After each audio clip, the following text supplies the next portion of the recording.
Our focus remains predominantly on quality. We like companies that are market leaders in their sectors with very strong pricing power, very solid balance sheets, and very healthy cash flow generation.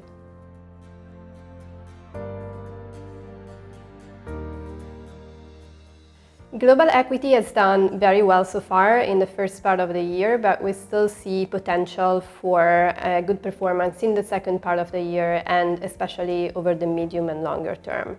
There are specific sectors that we like, and these are connected to electrification, digitalisation, urbanisation, and demographic trends.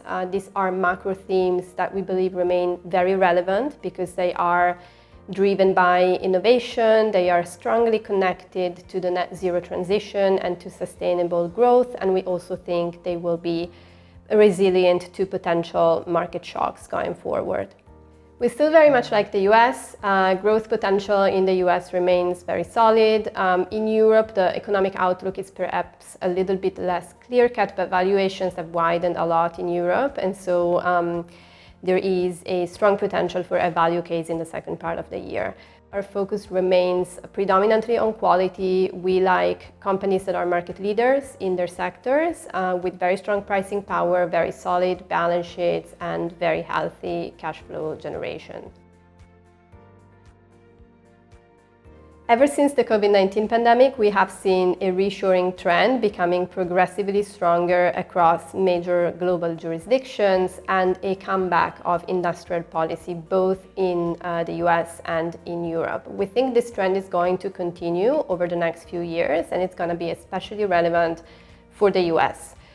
If we look back at the situation before the entry of China in the WTO in 2011, industrial production in the US used to grow faster than GDP and also faster than consumer spending.